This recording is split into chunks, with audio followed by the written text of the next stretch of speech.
Un vaccin contre le Covid-19, ça pourrait bien être la seule solution pour se débarrasser définitivement du nouveau virus.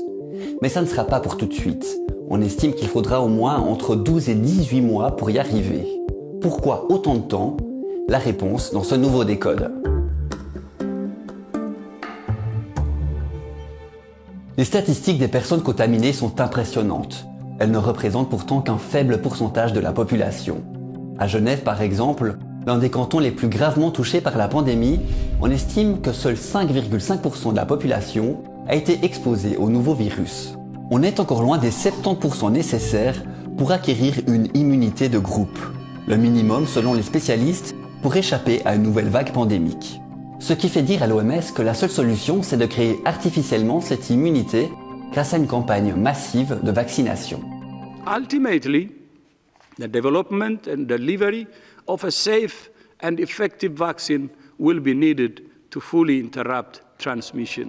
Il faut d'abord comprendre comment fonctionnent les vaccins. Quand on se fait vacciner, on introduit dans notre organisme une forme inactive ou atténuée d'un virus. Elle n'est pas assez puissante pour nous rendre malades, mais suffit pour que notre système immunitaire se mette à fabriquer ses propres anticorps. De cette manière, si un jour un vrai virus s'immisce dans notre organisme, on est en mesure de le reconnaître et de l'éliminer. Mais mettre au point un vaccin ne se fait pas en un claquement de doigts. Il faut d'abord identifier le virus, élaborer la recette du vaccin, tester son efficacité et sa non-dangerosité en pratiquant des essais, d'abord sur des cultures de cellules et des animaux, puis avec des humains, d'abord de petits groupes, ensuite sur des milliers de personnes. Finalement, il faut obtenir une autorisation de commercialisation de la part des autorités et démarrer enfin la production. Le processus complet peut durer plusieurs années. Si dans le cas du Covid-19, on table sur une durée raccourcie de 12 à 18 mois, c'est parce que les scientifiques ne partiront pas de zéro. Ils pourront profiter des technologies de pointe mises au point en 2003 pour la lutte contre le SRAS ou encore en 2012 contre le virus MERS apparu au Moyen-Orient. À l'époque, les gens de la pharma avaient déjà commencé à développer des vaccins. Mais au moment de les tester cliniquement, il n'y avait plus de patients, parce que ces virus avaient déjà disparu. L'autre élément qui permettra de gagner du temps, c'est les forces déjà mises à disposition. Plus de 100 projets de vaccins seraient déjà en cours dans le monde entier. États-Unis, Australie, France, Allemagne, Chine et même en Suisse. D'ailleurs, une équipe de l'université de Berne espère bien remporter la course au vaccin déjà en octobre prochain.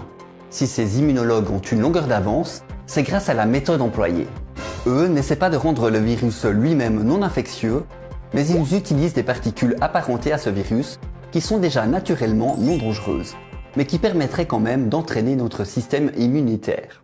On voit même aujourd'hui de grands labos concurrents de toujours qui se mettent à collaborer, comme c'est le cas du français Sanofi et du britannique GSK.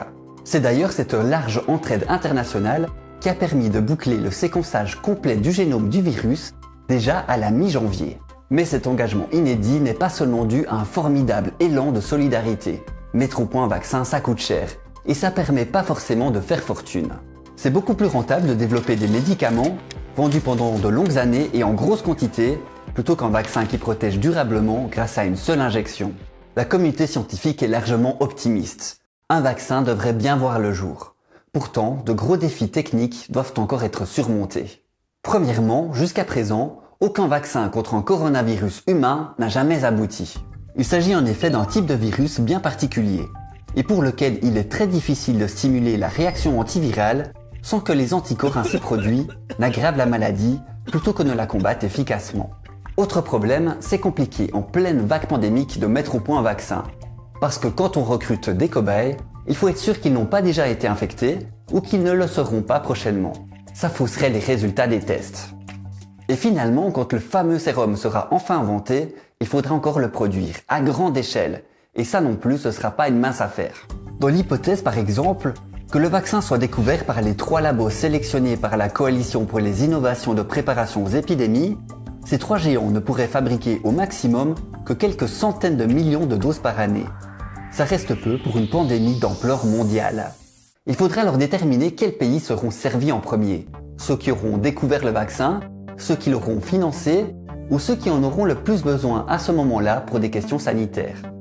La vague de vaccination pourrait elle aussi déferler inéquitablement sur la planète. Pour poursuivre sur cette thématique, je te propose cette autre vidéo, cette fois-ci à propos des liens entre le Covid-19 et le réchauffement climatique. Tu verras que la pandémie n'est pas forcément une bonne nouvelle pour la planète. Abonne-toi à notre chaîne pour ne pas louper de futurs nouveaux décodes et puis fais-nous part de tes commentaires, de tes propositions pour de futurs sujets. D'ici là, prends bien soin de toi et moi je te dis à tout bientôt.